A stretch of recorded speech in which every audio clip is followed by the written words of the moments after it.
It's The Session. I'm your host, Michelle Nicole Charles, and today we have a throwback. She is back in the building. Producer, host, and mommy-to-be, Megan Thomas. What's up, Meg? Ooh, oh my goodness, like nobody's told me mommy to be yet. This is the first time. Well, congratulations. Thank you. But it's been really good, and it's a blessing, and it's, especially in this industry, because, it gets hard with being a woman and then being a woman that's pregnant.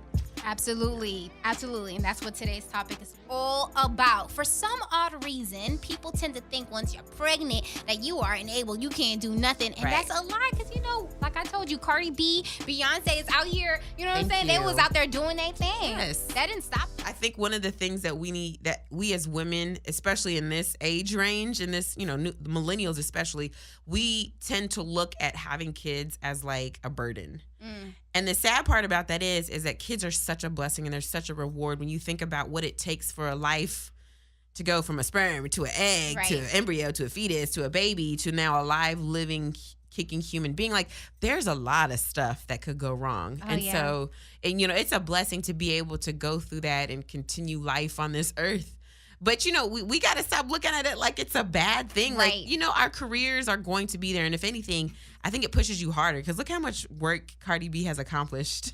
She's like, I'm about to be gone for a minute for Right. maternity leave. Let me, kick She this up a shot notch. like 8 music videos. That's what I'm saying. Still was performing, did Coachella in the heat in that the all-white heat. outfit. I was like, okay, girl, I see you. That's why I was like, go ahead, girl. She's Yes, twerking. I was like, twerking. I tried to twerk and I was like, oh, I'm tired. You don't have lung capacity when you're pregnant. I believe Like, it. I'm sitting here like, she twerking like that. Where is she breathing from? Man. So it's serious. A lot of times we think that it's a negative thing, but I think we as women have to stop putting the stigma on it and saying, I don't need to get pregnant. I got my career. You can do both. You really can have it And all. that was definitely me. I ain't gonna lie. I used to be like, And that was me too. I'm 34 years old. This is my first baby. You know what I'm saying? black don't crack. Thank you. But most people would say, at this age, you would probably have, 2-3 kids, married, all of that stuff. And I'm sitting here I had that same mentality. And then I feel like 34 is a good age.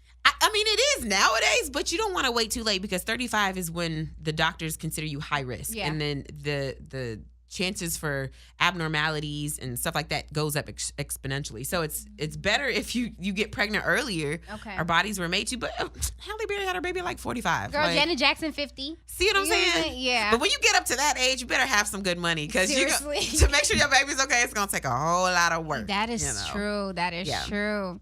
But I wanted to jump into an article that I found for career strategies to advance during pregnancy. It was written by Rukita.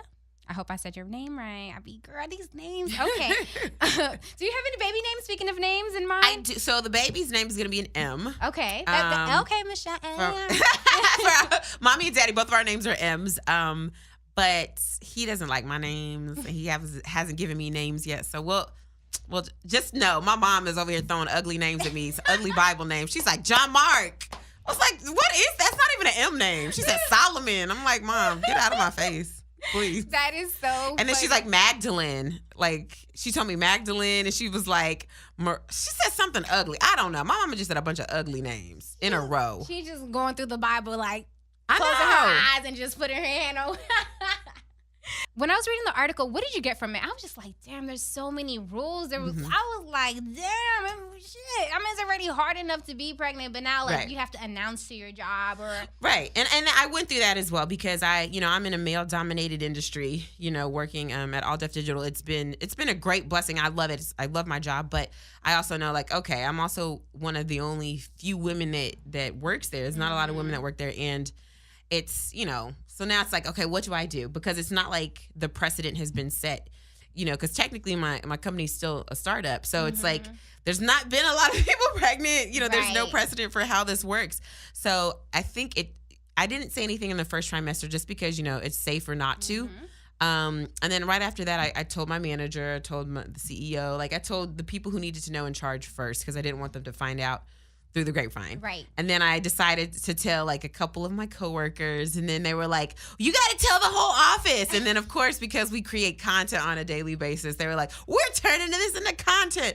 So now my, hey, Megan has a big announcement is now content that you can watch if you want to watch that. I love it. I love it.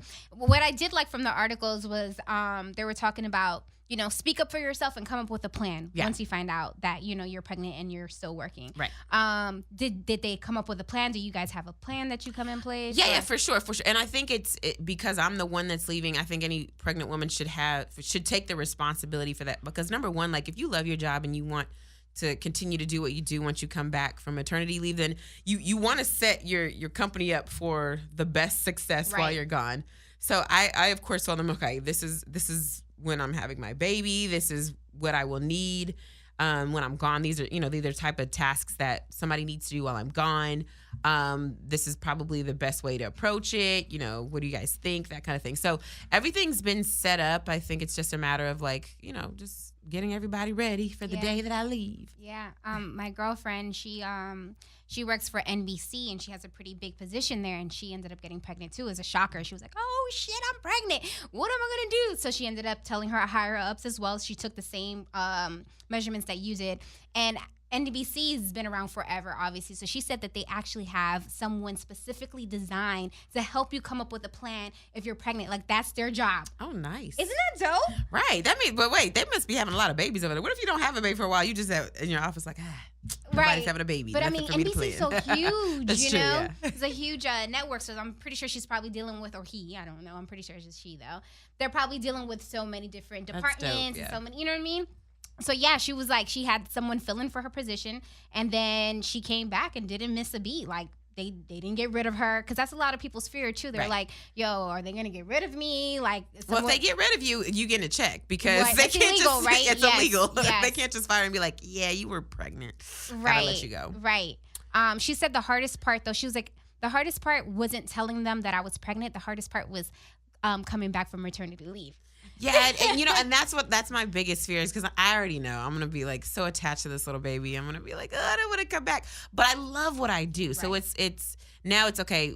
I'm gonna have one love, and it's probably gonna be bigger than my current love, and so it's just like, what do I do? But I think when you are in tune with your purpose, then it's not one or the other.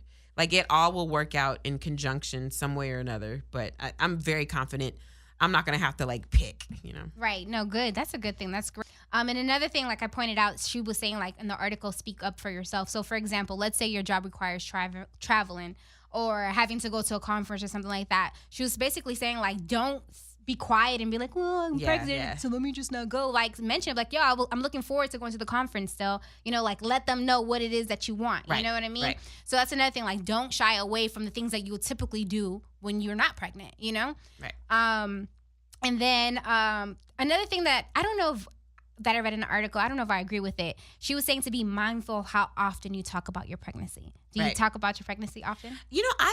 I don't necessarily offer anything unless people ask me, but because people are so curious, and I work with a lot of guys who have no concept of pregnancy, every day, how are you feeling? Is the baby kicking? Can I feel your stomach? Like, they ask me a billion questions that I'm like, can I please get back to my job? So there's I don't necessarily offer that up, but I do understand, if people want to know, they're curious. It's a cool, it's cool, Yeah. Having a kid is so different and weird. There's literally a human in my body. It's kind of freaky. So they want to know about it, and I'm okay with talking to them about it, but I do think you should be mindful as far as how often you're like, oh, my ankles hurt, my feet hurt, because then people will start to make assumptions about you. And I think that's with anything. If you come to work and you complain all the time about how you feel, then they're going to be like, okay, this person is not going to want to do X, Y, Z. And you don't want anybody to make assumptions about what you can and cannot do. Good point. And they were saying, little tricks to do, keep crackers with you while you're in the office, because, I'm pretty sure, there's some women in there that are working who get sick just off of a smell or something like that. Oh, yeah. Your senses are heightened to, I feel like a cat woman or something, because I can smell stuff miles away. I'm like, who has dill in their saffron rice? And they're like, what? No way. I mean, I have a very sensitive palate anyway, so I can already tell a lot of, spices. I can smell them, I can taste. But now it's, ridiculous. I believe it. That's why I didn't put any perfume on today. I was like, I do not want to agitate her at all. No, you're good. But the one thing that people don't realize is you are hangry within every 2 hours. Before I could go 8 hours and not eat, and then I would get hangry 2.5 hours tops now. Like, if I do not eat, where's the food? Like, you just turn ravenous. Snacks with you 24/7. Exactly. There's snacks in my purse, girl. Yeah. I got snacks. Be prepared. She's prepared. Right. So how do you handle fatigue? Because I know you mentioned that you do get tired. Right. Your body's exhausted. Obviously, you're developing another human being. So yeah. How do you deal with that? Well, I try to. The thing about it is I've never been much of a sleeper. Like, I don't sleep a lot at night. Just because I've always been one of those people like works. You know, I might sleep 4 or 5 hours.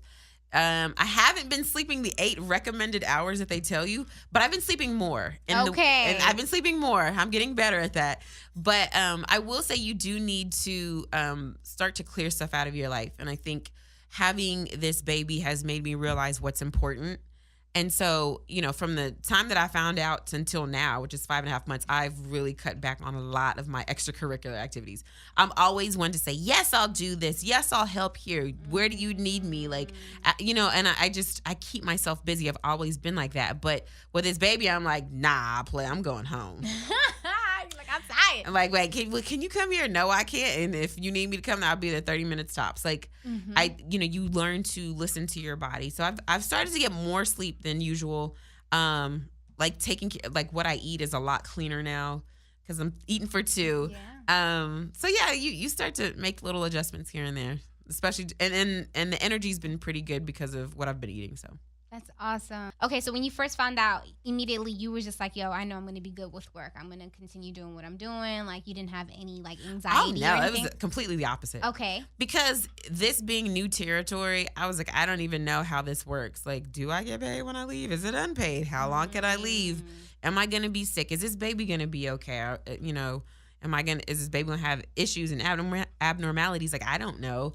So I think there was just so much anxiety with what am I going to tell work? You know, are they me being, you know, I guess what you say, like the first lady of AllDefDigital, one of the few women that is on our channel, like, are they going to say, we're just going to push you to the side? Because it's a very, you know, it's a patriarchal society. It's very male heavy. So are they just going to disown me and say, okay, you got to go now. And now we're going to have a lawsuit because you illegally fired me. You know what I'm saying? Like, you don't know what it is, but you honestly just have to trust the process. Because at the end of the day, everything that happens is supposed to be, children are a blessing, not a curse. Right. And so if that's the case, then anything that happens from this point on is not a curse for me. Right. You know what I mean? And so I embrace it, and I had to be strong enough to go, like, you know what? I can't hold on to a job. I love what I do, but I cannot hold on to it so tightly that now I'm afraid and now I'm missing sleep and now I'm depressed and scared. I can't live in fear.